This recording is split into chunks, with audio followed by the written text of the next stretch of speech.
vous ayez passé de bonnes fêtes de Pessah, enfin surtout qu'elle nous ait permis à tout un chacun, individuellement et collectivement, de sentir le sens profond de ce que veut dire la liberté. En tout cas, aujourd'hui, j'ai choisi, comme à mon habitude de ces dernières leçons, de trouver des personnages qui sortent un peu de l'ordinaire. Nous avions vu Bila et Zilpa, nous avons vu Dina. Mais aujourd'hui, nous allons voir celles que l'on appelle les trois jolies filles de Job. Alors, succinctement, parce que ce n'est pas notre sujet, le livre de Job est le livre, éponyme de ce que l'on a voulu faire entendre à travers Tzadik Veralo, Racha Vetovlo, mais en tout cas Tzadik Veralo, le juste qui devient l'être souffrant, et donc toute la souffrance de Job sur près de 40 chapitres va être tentée d'être expliquée par sa femme, par ses compagnons, par lui-même. Mais à partir du chapitre 42, il y a comme un renouveau, une renaissance, et dans cette renaissance, il y a le fait qu'il donne naissance, oui pour certains, non pour d'autres, parce que les premiers enfants ne seraient jamais morts, mais nous le verrons dans un instant. Et il a trois filles qui sont les seules à être nommément nommées. Et on sait, nous l'avons vu ensemble, peut-être avec vous, si je ne me trompe pas, que le nom est l'essence de l'être, comme le dit le Maharal de Prague dans l'un de ses ouvrages, c'est-à-dire l'essence de l'être, c'est-à-dire que le nom qui est le nôtre, je parle du prénom bien entendu, eh bien Shem, ce prénom, est à même d'être porteur d'un sens et d'un véritable projet. Voilà, alors nous y allons et on va découvrir, j'ai pas tellement de références à vous montrer, si ce n'est le propos que j'ai bâti à travers les différents enseignements que j'ai reçus dans le Midrash, c'est-à-dire à travers l'exégèse biblique. Je crois que Johan a précisé les versets dont il était question et vous pouvez consulter sur le côté. Donc commençons.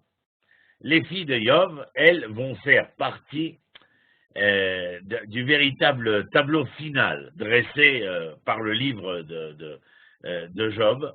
On pourrait l'appeler, ce tableau d'ailleurs, Happy End, comme on a l'habitude de voir dans certains films dramatiques ou littérature dramatique, et de voir ce Happy End où on va découvrir un Job, je vais l'appeler comme ça, Job, qui va être en quelque sorte dédommagé par l'Éternel, et pas seulement dédommagé, mais va être béni. Vous vous rappelez qu'on a vu ensemble que la bracha est elle-même tire son occurrence de la racine bérer, du genou sur laquelle la femme tombait pour donner naissance à, et on va voir que dans ce dédommagement et cette bénédiction, eh bien, c'est véritablement une renaissance, mais surtout la naissance de ces 7 garçons et de ces 3 filles plus spécifiquement.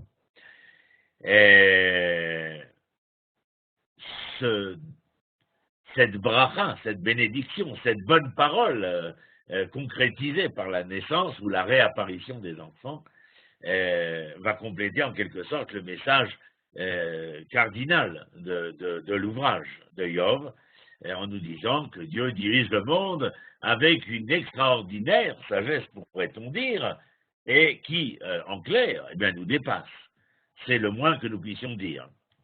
Personne parmi nous ne peut avoir, en lisant ce livre, mais même sans lire ce livre, parce qu'en fin de compte, il est le reflet de notre propre existence, nous ne pouvons avoir la certitude absolue que non seulement ce qui lui arrive, et à plus forte raison à nous ou aux autres, soit une récompense ou bien une punition, comme le diront ceux qui l'entourent, pour d'ailleurs telle faute ou telle bonne action.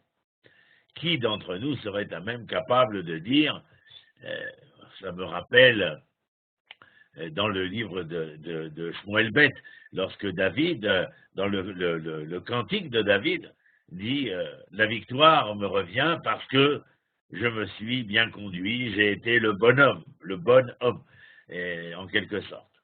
Mais a posteriori, lorsque les choses arrivent, nous ne pouvons pas bien entendu, décider de quelle en est l'origine véritable.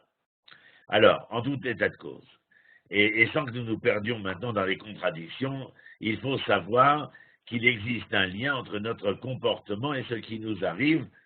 Cela est explicité à travers toute la littérature tanachique, mais pas seulement dans l'exégèse, dans le Talmud. Il nous faut en tirer des leçons morales qui nous permettent de nous construire en gardant une confiance absolue en l'éternel, bien entendu, pour notre bien, et afin que ce point, comme ce qui est écrit dans le livre de Job, vienne nous éclairer. D'ailleurs, écoutons Job au chapitre 27, verset 5, « Jusqu'à mon dernier souffle, je ne me démettrai pas de mon intégrité. » Et finalement, sa fin fut bénie, nous le savons. Mais le livre de Job fournit aussi, comme je vous le disais, d'amples détails sur ses filles. Je vous donnerai plusieurs traductions des noms des filles selon les Midrash. Le premier que je vous donne est ainsi. 3 filles dont l'une s'appelle Yemima, la seconde Xia et la troisième Kerenafour.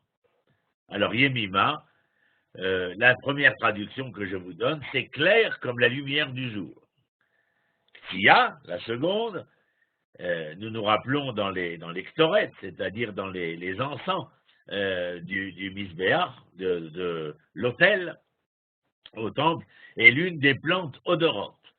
Et Kerenafour, étonnez-vous, c'est Kerenafour, certains la traduisent comme étant la couleur de la lune de Crocus. Vous savez ce que c'est Crocus? Crocus, c'est la plante à partir de laquelle nous tirons le safran. Voilà, tout le monde sait ce que c'est le safran, c'est jaune comme ça, et ça coûte très cher. C'est une fleur précieuse. On nous dit aussi, et là c'est le mot yafé qui apparaît dans le passage qui est devant vous, que leur beauté dépassait celle de toutes les femmes de la terre, et à ce propos, si vous alliez voir Rashi, vous verriez qu'il rajoute spécifiquement le fait qu'il s'agit là de la beauté physique et morale, de la même manière que nous voyons chez Rachel, Yefet Toar, Tovat Mare, il est question non seulement de la beauté morale, mais physique aussi. Et ce que nous apprenons dans le texte devant vous, c'est aussi qu'elles ont reçu une part de l'héritage de leur père avec les frères. Ça vous rappelle quelque chose? Peut-être pour certains, pour d'autres non, raison pour laquelle je rappelle que dans le texte des 5 livres de la Torah, après la sortie d'Égypte et avant de rentrer en Eretz Israël, il y a un groupe de jeunes filles, on les appelle Bnot Solfad, qui vont revendiquer un lopin de terre comme héritage sur la terre d'Israël. Alors, bien entendu, c'est un parallèle avec ce que je viens de dire, c'est-à-dire que les filles de Yov, Yemima, Xia, Kerenafour, vont recevoir une part de cet héritage de leur père avec les frères. Dans les Bnot Solfad, elles n'ont pas de frères, mais là, elles ont des frères, et donc cela vient déjà nous mettre la puce à l'oreille en quelque sorte, à savoir comment, alors que les frères, selon la loi inspirée par la Torah, les frères seraient les héritiers principaux et non pas les filles, eh bien voilà que ces filles qui ont des frères, eh bien, vont également, non sans exigence, hériter de la part d'héritage de leur père. Alors ce tableau, ces détails vont bien sûr compléter le tableau familial qui est dressé au tout début du livre pour ceux qui en ont une idée. Yov était un homme pieux, Iré Shamaïm, craignant Dieu. Mais, voyez, au chapitre 1, toujours, verset 4, mais ses enfants aimaient, comment je vais vous traduire ça? Aimaient faire la fête, on va dire qu'ils aimaient faire la bringue. Vous allez me dire, normal pour des jeunes, à n'importe quelle époque. Oui, c'est possible. Mais Yov, quant à lui, au verset 5, nous fait entendre, bien entendu, qu'il craignait que ses enfants aient pu manquer de respect vis-à-vis de l'Éternel. Non, non pas concrètement, non pas matériellement, physiquement, non, ne serait-ce qu'en pensée. Dans leur manière d'être, ils auraient pu transgresser la crainte divine. Alors il avait donc, après les voir rentrer, il avait l'habitude de les appeler afin de se sanctifier pour participer à l'offrande des sacrifices. Et quel sacrifice? Le texte nous dit le sacrifice de Hola. Or, vous savez que le sacrifice de Hola concerne une faute intimement liée à une faute de la pensée. Khatat, pour l'acte refusé, non accompli, mais Hola concernant, bien entendu, l'acte fautif quant à la pensée. D'ailleurs, Hola est intéressant, puisque, me direz-vous, Hola, c'est déjà, d'une certaine manière, cette alia, cette montée, cette élévation. Et donc, il y a un manque d'élévation. Alors, notre cher Yov est convoqué à ce que l'on appelle, c'est une des théories pour ceux qui connaissent, rappelons-le, ce qu'on appelle l'expérience de pensée. Il y a le terme en allemand, mais ça ne nous intéresse pas. L'expérience de pensée d'Einstein, c'est-à-dire là où commence véritablement l'exercice intellectuel et théorique de Yov, qui peut penser, et si tout s'écroulait, si tout disparaissait, se dit-il, comment ces malheurs, que l'écroulement, la déconstruction, la disparition, eh bien, comment ces malheurs viendraient et influenceraient ma position, mon attitude vis-à-vis de l'Éternel. Après une bonne quarantaine de chapitres de dissertation sur le sujet, comme je vous le disais, eh bien, l'exercice va se terminer. Tous les biens de Job sont là, ses enfants aussi, puisqu'ils ne sont morts, disent certains, que dans la théorie. Alors, bien sûr, ce qui m'intéresse, c'est de poser la question. Quelles ont été les influences du petit exercice mental, ce que nous avons appelé l'expérience de pensée pour Job? Non seulement sur Job, mais sa famille également. Et quand je parle de sa famille, je parle de ses enfants, de sa femme, mais surtout de ses filles, dont on précise encore une fois le nom. Le texte va nous faire entendre, en tout cas, nous enseigne d'une certaine manière que Job va évidemment changer. Par contre, si le nom des garçons n'est pas précisé, c'est parce que cela voudrait nous amener à penser qu'ils n'ont guère évolué par rapport à ce que nous avons dit précédemment. Et donc les craintes de Job concernant les enfants, peut-être restent-elles les mêmes. Tandis que les filles, et c'est là, bien sûr, que cela nous intéresse, ont dû certainement, disent nos sages, dans les différentes exégètes parcourues, de Midrashim de l'époque du Second Temple, du Moyen-Âge, ont tiré une leçon, dirons-nous, importante, essentielle, pour la personne. C'est-à-dire que si elles sont mortes et que la femme de Yov donne naissance à d'autres filles, et qu'elles portent ces noms-là, c'est qu'elles sont le support d'un nouveau projet. Si, comme disent certains, elles ne sont pas mortes, mais seulement mortes en théorie, et qu'elles sont de nouveau présentes, avec ces noms précisés, c'est qu'elles ont essentiellement changé, c'est-à-dire qu'il y a eu là une transformation. Dans l'hébreu de tous les jours, nous dirions qu'il y a eu Teshuvah. Teshuvah non pas seulement dans le sens du repentir, mais Teshuvah dans le sens où Teshuvah, c'est la réponse à une question que l'histoire a posée à travers les événements.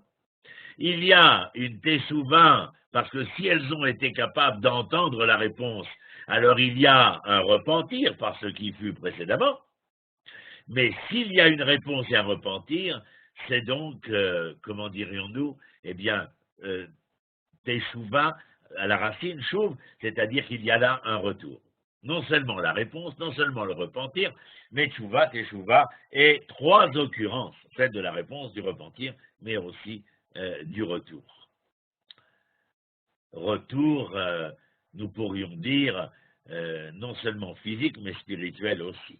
Elles retrouvent leur foyer, leur demeure, mais au-delà du foyer de la demeure, du sens de ce foyer, de cette demeure.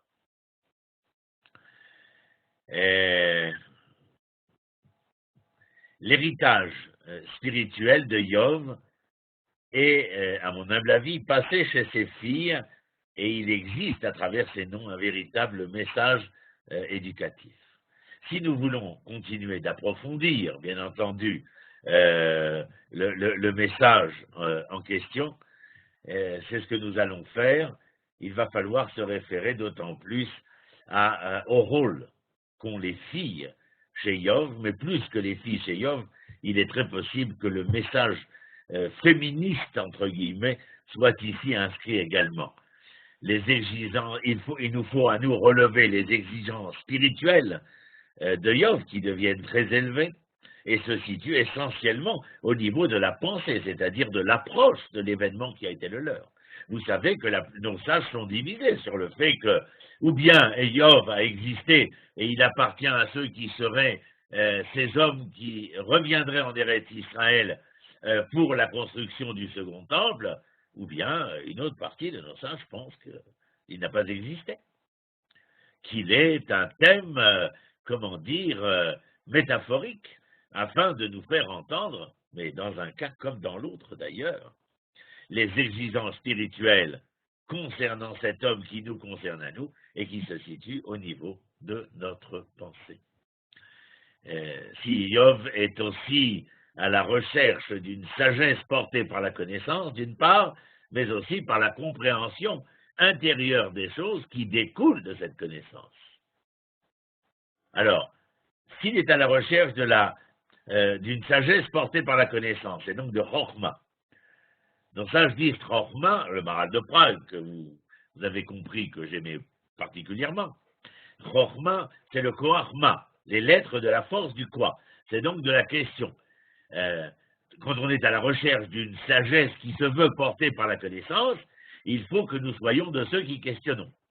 Si nous sortons de Pessah, moi personnellement, je partage les 4 enfants en 2. Il y a celui qui est le Chacham, donc celui qui pose des questions, et qui, parce qu'il pose des questions, eh bien, va devenir Tam, non pas les Rahuri comme certains le dessinent, mais Tam dans le sens de Torah Hashem Tmima, Yaakov Ishtam, Yoshem Ohalim, c'est-à-dire la plénitude de l'être. Mais elle est conséquente de ceux qui posent des questions. Et regardez dans notre groupe, c'est fameux. Lorsque l'on ne pose pas de questions, on devient rachat. Or, rachat, c'est pas le méchant, le mécréant. Non, celui qui n'a pas posé de questions, vous dirais-je, c'est presque quelqu'un qui a provoqué une atrophie neuronale. Et en conséquence de quoi il devient rachat, c'est-à-dire celui à même d'être incapable de faire la différence entre le bien et le mal, le jour et la nuit. Voilà. Et donc, si je dis que Yov est à la recherche d'une sagesse portée par la connaissance, c'est-à-dire la Chokhmah, c'est le Koharma, d'autre part, elle nécessite cette connaissance, une compréhension intérieure des choses qui découlent de ces connaissances. Comment est-ce qu'on l'appelle? La Bina. Et qui est à même de porter cette Bina? Bina Yetera, Banot, Nassim, c'est-à-dire les filles de Yov. Et les filles de Yov représentent ces, comment dirons-nous, ces connaissances. Elles ont la capacité, qu'est-ce qu'on dit à propos des femmes? On dit qu'elles ont comme j'ai oublié, la déduction, la capacité de déduire. Parce que Bina, c'est quoi? C'est la ville d'Avar, Mitor d'Avar. Je donne un exemple aux élèves, aux étudiants que je donne. Ils me disent, Mazé Chokhmah. Je dis, les hommes sont la Chokhmah, le Koharama, c'est-à-dire ils voient, tiens, il y a des nuages noirs. Qu'est-ce donc? Et la dame vient, et avec son esprit déducteur, elle dit, s'il y a des nuages noirs, il va donc pleuvoir. Voilà. Alors on comprend ici que c'est complémentaire. Juste une parenthèse, c'est la raison pour laquelle, en tout cas chez nous, les Sfaradim, on donne, lorsqu'on éteint la bougie de l'Avdallah, on donne à nos épouses à sentir. Certains pouvaient penser, tiens, elle s'inspire de notre sagesse. Que nenni, mon ami, elle ne fait que vouloir essayer, d'entendre et de comprendre ce Koachama, parce qu'elle est déjà d'un autre niveau, d'une autre dimension, qui est cette capacité de déduire de là tous les sous-entendus, et surtout, sachons-le, ces filles précisées, nommées, la capacité d'entendre et de comprendre les implications pratiques.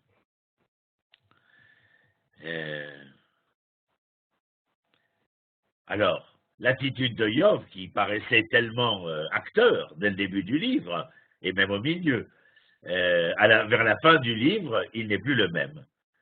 Parce que peut-être que sous cet angle-là, nous pouvons comprendre les noms des 3 filles. Qu'avons-nous dit? Écoutez, c'est intéressant. Yemima, c'est la lumière.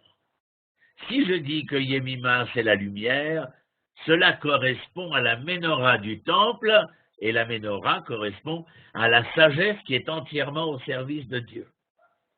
Intéressant. Ktia, nous avons dit que c'était quoi? Les senteurs, l'odeur de la Ktoret. Ça correspond à quoi? À l'autel intérieur qui représenterait la dernière touche de perfection des actions par la pureté des intentions. Ça vous va? Je répète, parce que c'est peut-être compliqué. Pour Ktia, je répète. L'odeur de la Ktoret correspond à l'autel intérieur. L'autel, bien sûr, a eu. Je ne parle pas de l'autel à chaud. L'autel intérieur qui représente la dernière touche de perfection des actions par la pureté des intentions.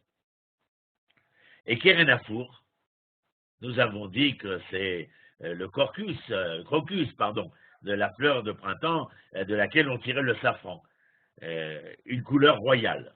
C'est d'ailleurs, le prix est royal aussi. Et cette couleur royale que l'exégèse biblique entend chez Kérenafour, elle correspond à la table des pains qui représente les richesses matérielles, elles aussi consacrées à la réalisation de la volonté divine. La lumière pour la menorah, la Ktoret, Ksia pour l'autel, le Misbéach, et Kérenafour, la couleur royale, c'est-à-dire que l'on fait correspondre cette couleur royale à la table des pains. En vérité, comment est-ce que nous aimons bien les chalotes de Shabbat lorsqu'elles sont bien dorées sur le dessus? C'est un peu une couleur qui nous rappelle la couleur royale du safran. Donc, notre cher Job avait 7 garçons, 3 filles.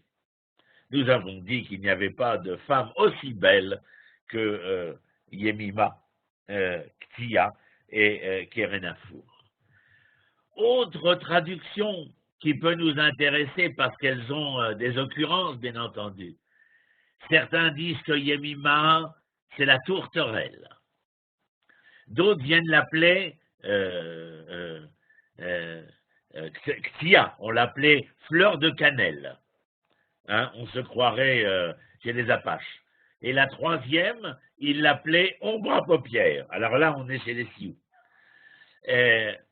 Voilà une autre traduction de Yemima, de Ktia, bien sûr, avec un sens, certainement, tourterelle, fleur de cannelle, ombre à paupières. Qu'est-ce qu'on veut venir nous dire ici? Que Yov entendait, comprenait toute l'importance des parfums, si la traduction est telle que nous venons de le dire. Pour quelle raison? Certainement venir nous faire entendre le parfum de la vie. Et le parfum de la vie, on va rester un peu dans l'ordre du temple, mais d'un temple transcendant. Si pour Yov, qui comprenait toute l'importance des parfums, est celui de dégager le parfum de vie, en quelque sorte, ces filles venaient redonner vie à la vie. Après la souffrance qui a été la sienne, elles venaient redonner vie, et dans cette exégèse-là, on nous dit elles viennent redonner vie, c'est-à-dire qu'elles viennent faire entendre à Yov qu'il est important, non pas de se relier intimement à l'arbre de connaissance bien-mal, mais à quel arbre? Regardez dans Bereshit. Avant l'arbre de la connaissance, il y a un autre arbre dont personne n'a parlé, qui s'appelle l'arbre de la vie, Etz Achaim, qui servira d'ailleurs ce passage à nommer le livre du Harizal, Etz Achaim. Et certains de nos sages disent que si on avait mangé de l'arbre de vie avant de dévorer l'arbre de la connaissance, il est possible que la mort n'ait pu ne jamais nous entreprendre. Intéressant ce que nous voyons maintenant. Voilà que Yov, si l'on va d'après les senteurs données à la deuxième et la troisième fille, vous vous rappelez qu'est-ce que c'est la tourterelle? Kol Hator Nishma Be'atzenu. La voix de la tourterelle s'entend sur notre terre. Qu'est-ce qu'annonce la voix de la tourterelle? Le retour, la délivrance. C'est quoi le retour, la délivrance? Le retour, la délivrance, c'est la vie.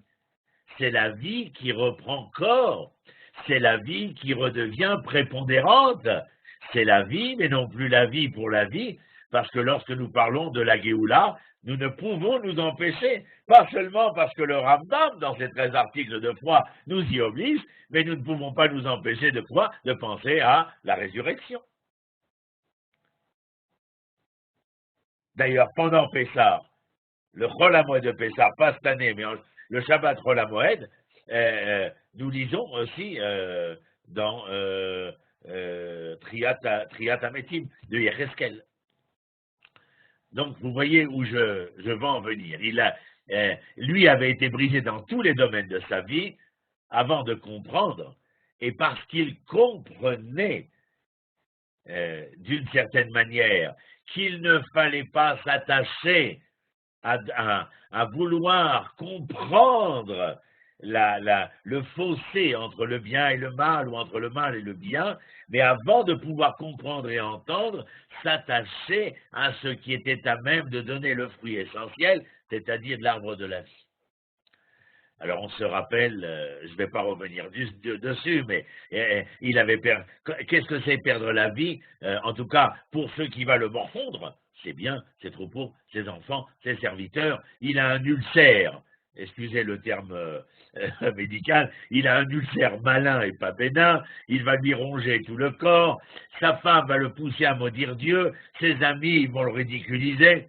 Enfin, vous comprenez que la vie était loin de pouvoir faire entendre des lendemains enchanteurs. Et nous avons dit qu'après ces 40 chapitres, eh bien, il y a renaissance, comme nous l'avons précisé. Et dans cette deuxième exégèse dont je m'occupe maintenant avec Tourterelle, etc., Ktoret, là aussi, les sages viennent et disent ainsi, il n'y avait pas chez les filles de Yov de femmes aussi belles que les 3 filles de Yov, dont les prénoms, comme nous l'avons précisé, délivrés, c'est-à-dire Mégalim ou Gohalim, ces senteurs, les senteurs qui sont non seulement ce que nous avons expliqué précédemment, c'est-à-dire le parfum de la vie, mais qui venaient nous faire entendre que pour respirer la vie, il fallait être et pouvoir devenir soi-même, celui qui remerciait la vie. Pour pouvoir entendre le sens de la vie que ces filles venaient signifier à travers la tourterelle, l'encens, etc., eh bien, il fallait que lui-même puisse arriver, grâce à ces filles, au nom qui était le leur, eh bien, de pouvoir revenir, rencontrer de nouveau l'essence de la raison de la vie et de l'être. Comment est-ce qu'il est dit?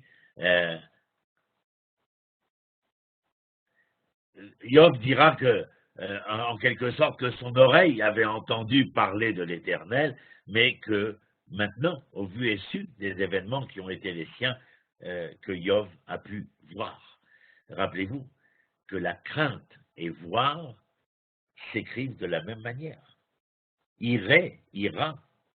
Il y a ici quelque chose qui vient nous faire entendre que dans la ira de Job, il y a bien entendu cette occurrence, ce sous-entendu, que dans la crainte de Job, qui ne s'est jamais perdue, il y a maintenant la possibilité d'une véritable crainte parce qu'il est capable de voir, de percevoir, et pas seulement d'entrevoir les choses. Les 3 filles de Job, je vais rester avec Job en hébreu, ont des prénoms qui, dit l'exégèse biblique, annoncent la bien-aimée. Quelle est-elle? Ah bon, on la connaît, la bien-aimée du Sirachirim. Et on a dit la tourterelle, certains traduiront le tort, par Yona, c'est-à-dire par la colombe. Qu'est-ce que représente la colombe? La pureté, la fidélité. Et parce que si Ktsia et Kerenafour signifiaient un nouvel encens, ou l'idée de parfum, la tourterelle, ou plutôt la colombe, comme certains voudront dire, avait une capacité particulière, c'est-à-dire de faire valoir par sa blancheur la pureté et la fidélité. Et comment dirions-nous que la pureté et la fidélité dégagent un parfum, le parfum de l'innocence, le parfum de la Gdusha, le parfum de la sainteté, c'est-à-dire de ce qui est sacré. Mais nous avions vu ensemble que le parfum de la Gdusha voulait signifier ici certainement le parfum de l'insufflation de la vie de nouveau. Et dans le cantique, nous pourrons lire, tes yeux sont des colombes derrière ton voile, ouvre-moi ma colombe, ma parfaite pitri, ma colombe qui te tient dans les fends du rocher, qui te cache dans les parois escarpées. Fais-moi voir ta figure et fais-moi entendre ta voix, car ta voix est douce et ta figure est agréable. N'est-ce pas ici, comment pourrions-nous dire, le parfait parfum du cœur? Qu'est-ce que représente la colombe dans le Tanakh? Le sacrifice des humbles. Le sacrifice des humbles, l'humilité, c'est-à-dire un ava dans le sens où, si je cherche le sens de l'anava, je dirais que c'est la capacité que nous avons à faire un pas en arrière, c'est-à-dire à ne plus occuper la place qui fut la nôtre précédemment, et dans ce nomadland créé, j'autorise l'homme autre ou qui que ce soit, et d'autant plus, je permets à l'Éternel d'être présent. On avait interrogé les enfants d'Israël au début des années 50. Où se trouve Dieu? Il y a une réponse qui a été retenue dans une école de Haïfa, où ce petit garçon de 10 ans avait répondu: l'Éternel se trouve là où je lui fais la place d'être. C'est merveilleux. C'est là le sens obvi, en tout cas, de l'humilité. Rappelez-vous que l'humilité se retrouve dans l'acrostiche de Adam, Abraham, David et Moshe. Les trois, Abraham, c'est Aniefer Afar, David, c'est Aniketolan Veloïs, Moshe, c'est Anachnouma. Alors, si l'homme est ainsi signifié par l'humilité, c'est parce que l'homme est d'abord et avant tout celui qui doit permettre à la vie de pouvoir exister. Or, la vie est, quand Dieu insuffle la vie, que nous dit Onkelos? Rouar même elle est là. Vous allez me dire, il est aristotélicien. Peut-être il avait entendu parler d'Aristote. Pourquoi? Parce que c'est un animal politique, l'homme, mais dans le langage de Onkelos, c'est Rouar même elle est là, l'esprit communicateur, c'est-à-dire l'être social. Et l'être n'est social que par cette humilité. En fin de compte, dans tout ce que nous venons de dire, ressort tout cela, mais encore une fois, toute cette réflexion est conséquente des noms des filles de Yov après sa restauration, c'est-à-dire après sa délivrance, et elles sont significatives, non seulement en tant que féminin, mais aussi par le nom qu'elles portent. Et c'est à travers cela que certainement l'ensemble du Midrash, de l'exégèse biblique, eh bien, réfléchit à travers les propos que nous avons traduits. Je ne sais pas exactement, certains traduisent aussi Ktia, j'ai pas de grande... c'est une plante aromatique que l'on appelle la casse. Je ne sais pas si quelqu'un connaît quelle est cette traduction d'un parfum inimitable qu'on trouve dans la région du Cachemire et qui entre dans la composition de l'huile d'onction. Alors, la référence, elle est prends les plus beaux aromates, 500 cycles de myrrhe, de celle qui coule elle-même, la moitié, etc. Le cinnamon, l'huile d'olive, et là-dedans, on trouve, dans l'huile d'onction, nous trouvons cette idée aussi, encore une fois. Vous voyez que continuellement, l'exégèse va chercher à une traduction qui nous permet d'arriver à toucher ces différents parfums pour ce qu'il émane d'eux, en dehors de l'agréable, bien entendu. Mais d'ailleurs, c'est les encens que nous utilisons au temple, pour ce qu'ils représentent. Il faut que j'avance. Je crois que j'ai préparé beaucoup plus que ce que je ne devais. Je vais essayer de passer sur un...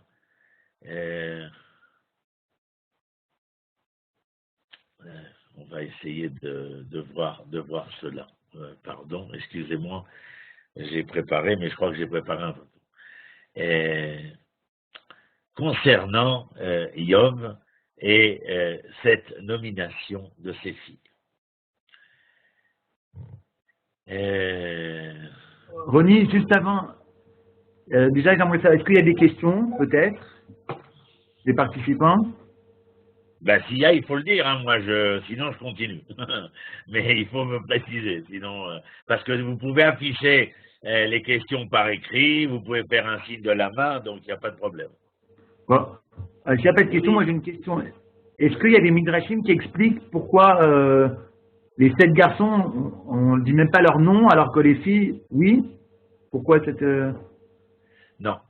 Enfin, moi, personnellement, je dis non, dans ce que je sais, bien entendu.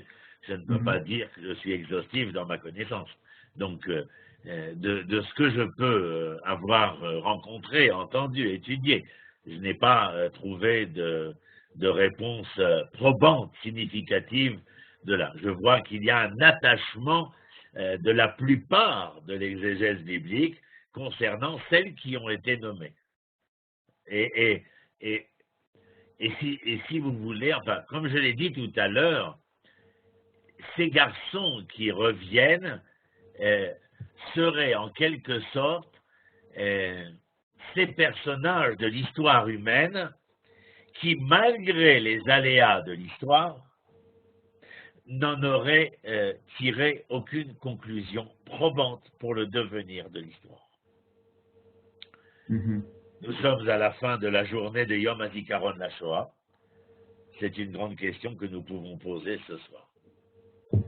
Parce que si les événements que nos grands-parents et certains d'entre nous, nos parents, ont vécu, si nous sommes de ceux qui avons durant 24 heures entendu de nouveau les témoignages, regardé encore une fois ce que nous avions vécu, et je ne crois pas, et on n'a pas fait exprès avec Johan de choisir Yov ce soir, mais que si nous parlons de Yov, et nous avons cherché à faire entendre le nom de ces filles et le message qu'elles portaient vers nous, un message comme on l'a déjà entendu à travers les 2 exégèses, de devenir de lendemain enchanteur, c'est-à-dire de cette nouvelle insufflation de la vie, conséquente des événements dramatiques, tragiques pour certains, qui n'ont pas de nom jusqu'à l'heure où nous parlons. De dire Holocauste, de dire Shoah, est-ce que ça exprime véritablement la douleur que nous avons vécue?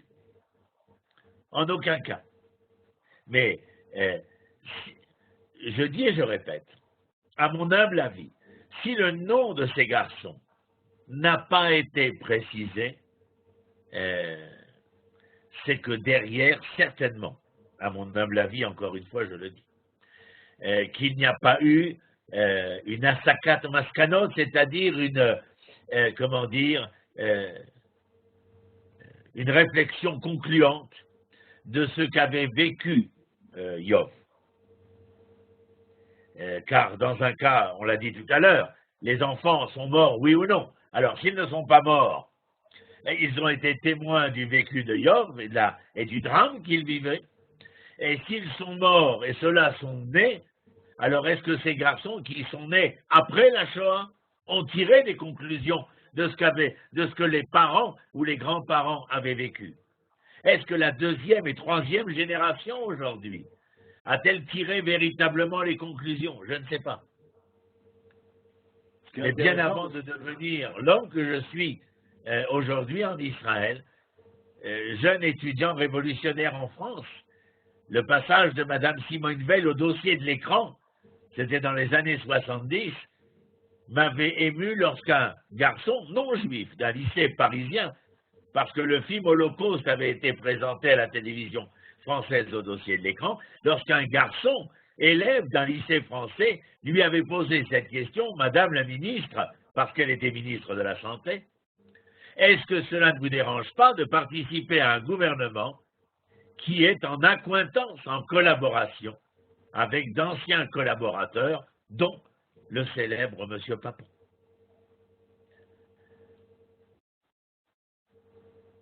Personnellement, j'ai gardé la question présente à l'esprit et je n'étais pas encore l'homme amoureux d'Israël, j'étais dans un monde qui n'avait pas tiré les conclusions.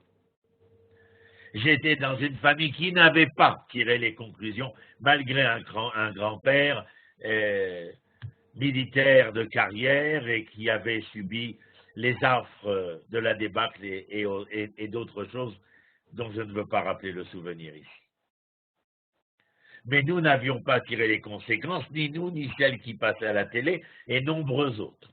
Mais je me pose la question aujourd'hui, et ces dernières années d'autant, est-ce qu'après avoir vécu les drames et les tragédies qui sont les nôtres, est-ce qu'après Ravensbrück, on pouvait retourner à Paris?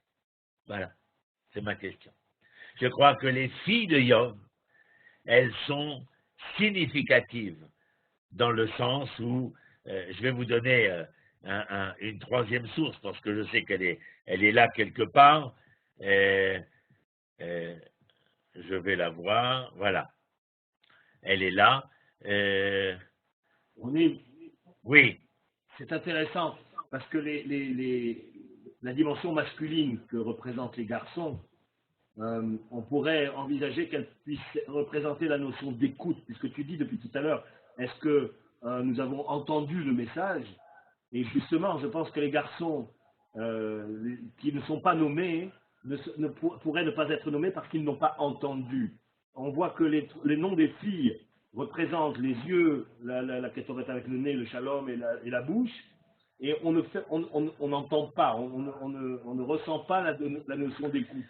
Exact, tu as entièrement raison, et c'est à peu près ce que tu m'as devancé, parce que c'est un peu ce que j'allais dire maintenant, parce que là aussi, dans cette troisième source, on se demande pour quelle raison les filles sont nommées.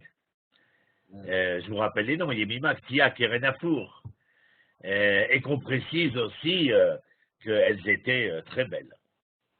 Alors Rachid, je vous le rappelle, a dit, elles sont très belles physiquement et moralement, c'est-à-dire au niveau de l'être intérieur, comme au niveau de l'éthique, comme au niveau de l'esthétique, si vous préférez. Alors, la troisième explication des noms est celle-ci. Yemima, Yom Katan, petit jour, que chez Hashemesh Ena Meira Kolkar, Ayarear Midgala. De quoi parle-t-on? Remez lechet alevana, c'est-à-dire un sous-entendu de la faute de la lune. Je dis juste un mot. Deux luminaires éclairs, une couronne ne peut pas être sur chacun des luminaires, il faut que la couronne soit sur un luminaire, conséquence de quoi? Eh bien, l'autre luminaire doit, nous en avons parlé il y a un instant, l'humilité. C'est-à-dire savoir s'accorder comme une rétractation, c'est-à-dire un laisser-place, et le même Midrash viendra nous parler de David, de David et Yerovam ben Nabat. Et la question à l'Éternel, c'est qui marche devant? Et quand l'Éternel dit c'est David, Yerovam ben Nabat, pour nous parler des deux royaumes après le schisme, eh bien, se refuse à cela. Donc, Yemima, Yom Katan. Yemima, vous entendez le nom? Yemima, c'est Yom Katanchik, comme on dirait ici en Israël.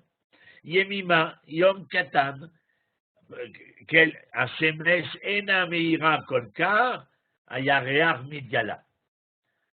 C'est-à-dire que cette Yemima se révèle dans le sous-entendu de la faute lunaire, alors qu'elle a su se rétracter, mais qu'elle apparaît au moment où le soleil ne brille pas. Est-ce que vous pensez, je vais dire la phrase, dans la tfila de Harvit, Leagid baboker chasdecha. Excusez-moi le terme, mais je dirais presque n'importe quel plouk est capable de le faire. De louer la grandeur de l'Éternel quand tout va bien, vous voyez les gens au quotidien, Manishma, Baruch Hashem, Toda Lael. Mais quand je rentre à l'hôpital à mon service, enfin quand je rentrais, puisque je suis à la retraite, mais quand je rentrais, Manishma, Iyetov.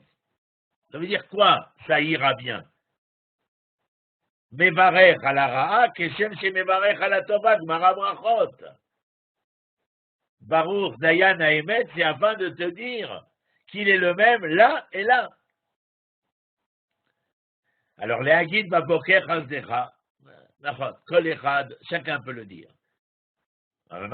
Qu'est-ce qui est écrit après? Ve'emunatra, Matai. Matai Emuna. Yemima. Kshe'Hashem Eshena Meira Kolkar Hayareach Mitgala.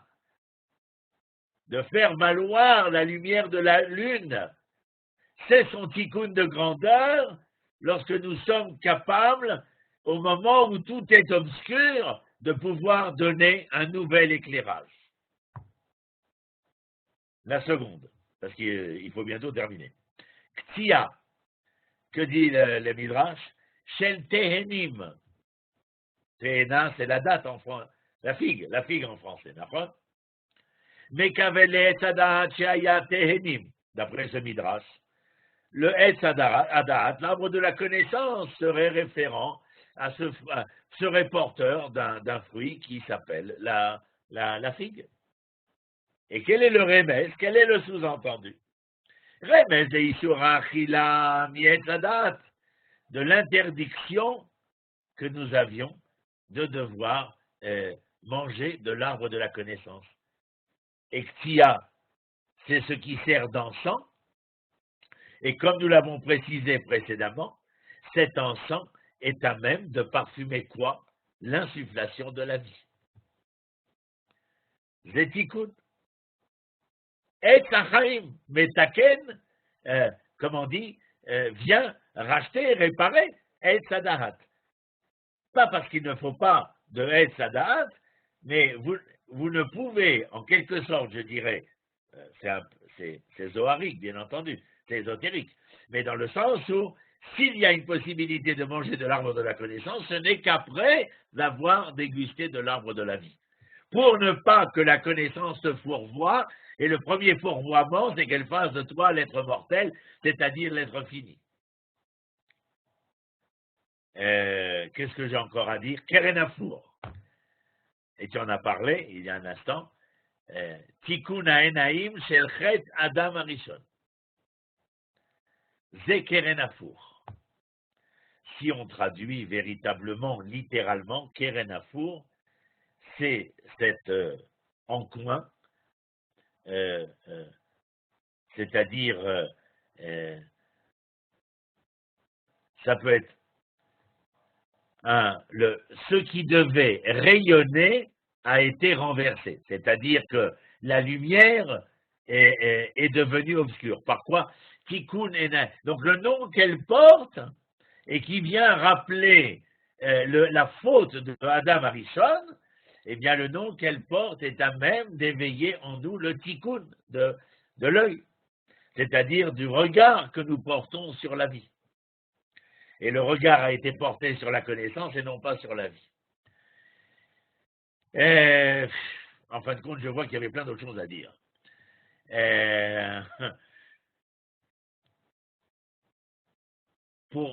Par rapport à ce que tu viens de dire tout à l'heure, je dirais comme ça, que les femmes, tu dis que les hommes ne sont pas nommés parce qu'ils n'ont pas su entendre. Oui, je dirais que comme ça, prenez-le de la meilleure des manières, c'est que les femmes, comme celle de Solfrad, comme les Bnot Yoav, vous vous rappelez, avec ça on termine, elles héritent avec leurs frères.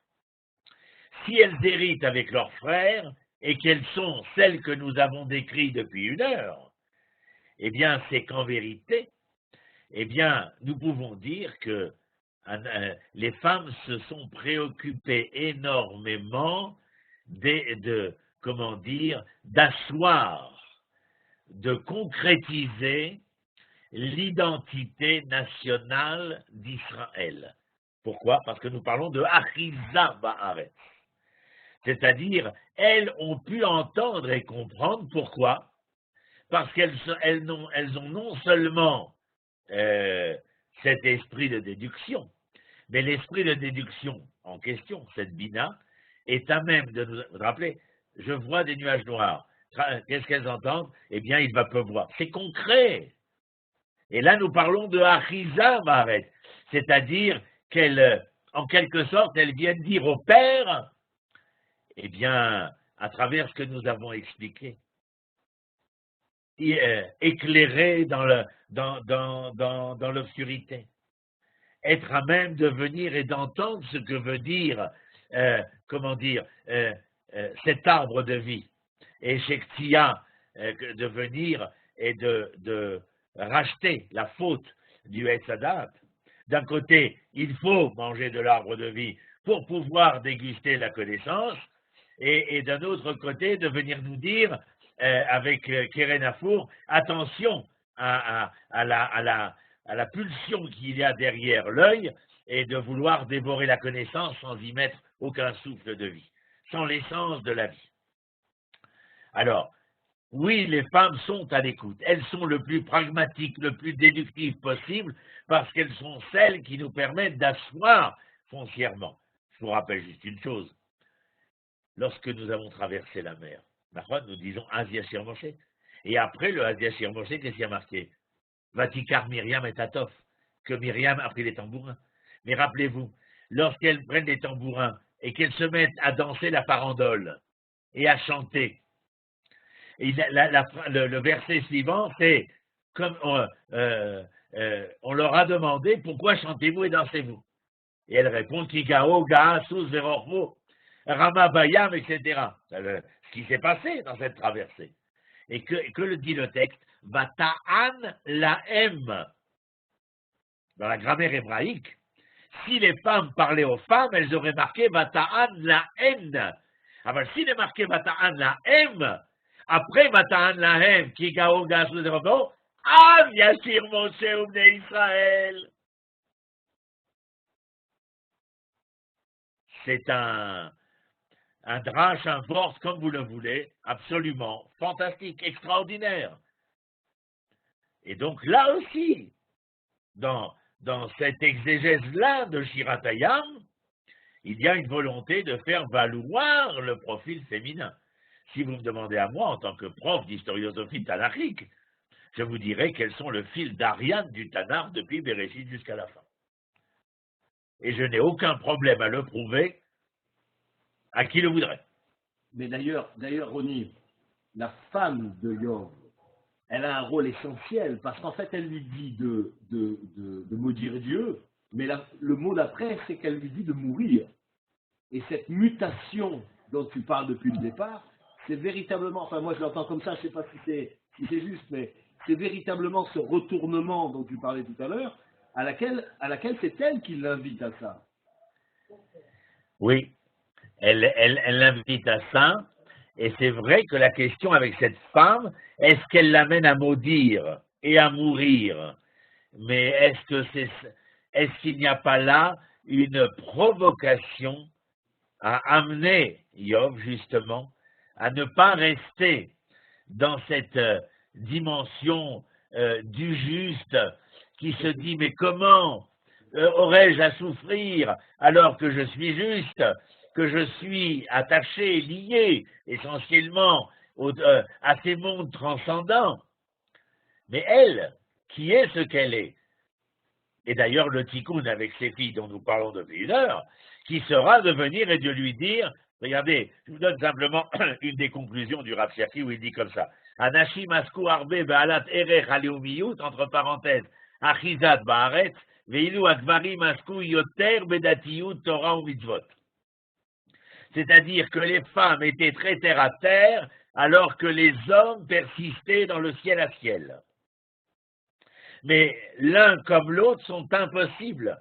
C'est d'ailleurs la raison pour laquelle l'homme épouse une femme et une femme épouse un homme. Parce qu'il faut ramener, s'il faut amener la terre au ciel, il faut ne pas oublier d'amener le ciel à la terre. C'est ma conclusion sur les filles de Yov. Elles sont, je ne les ai pas connues, mais elles ont l'air extra, quoi. Extra, ça veut dire qu'elles ne sont pas seulement, comme a dit Rachi, c'était Miss Mésopotamie, je ne sais pas quelle année. C'était d'abord et avant tout des personnages qui, lorsqu'ils portaient le nom qui est le leur, portaient un projet, portaient un sens, et que lorsque je suis porteur de ce projet, de ce sens, c'est afin de le faire entendre et comprendre, mais dans l'entendre et comprendre, ce n'est pas simplement au niveau de la sisma, du slogan, ou de la déclaration d'intention.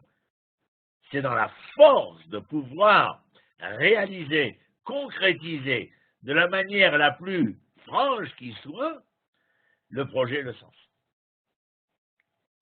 Alors qu'il soit métaphorique ou pas, le bonhomme Yov en question. Je pense qu'il est porteur, on en a touché il y a quelques minutes, quelques mots. Mais foncièrement, je crois que le parallèle entre la souffrance, le drame de Yov et les drames qui ont été les nôtres. Et je vous avais dit une fois que je reprends l'idée de Manitou. Je dis toujours que l'histoire d'Israël est dramatique et qu'elle n'est pas tragique. Dans la tragédie grecque, c'est un drame qui se finit mal, alors que le drame d'Israël, c'est une tragédie qui se finit bien. C'est la différence que je pourrais dire. Mais évidemment que les questions, elles restent posées pour nous. Il ne suffit pas simplement de traverser le livre de Yov, ou ce soir de nous être arrêtés sur les filles de Yov, et d'avoir entendu, compris, et bien entendu, et à travers la journée qui est aujourd'hui le Yom HaZikaron. J'ai repris sur les réseaux sociaux, par exemple, pour vous faire partager mon émotion d'aujourd'hui, la presse israélienne a ce malheureux défaut à dire Yom HaShoah.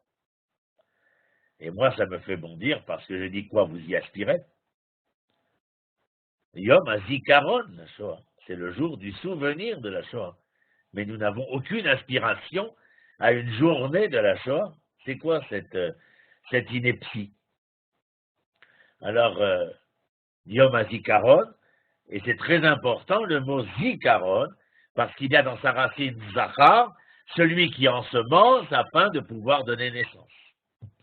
Et l'ensemencement au niveau de l'idée, de la pensée, de la réflexion, du Cheshbon Nefesh, il est essentiel aujourd'hui, alors que nous sommes agressés, attaqués, disputés, vilipendés, par bon et par beau, de partout. La réponse, elle ne viendra pas d'extérieur. La réponse, elle doit venir de nous, de notre fort intérieur, en notre âme et conscience, être capable d'exprimer ce à quoi nous appartenons, ce pourquoi nous appartenons. Lama velema. Bon, j'arrête de parler parce que j'ai une sale habitude, j'ai une logorée facile. Un écoulement de la parole pour ceux qui savent pas, logorée, c'est l'écoulement de la parole.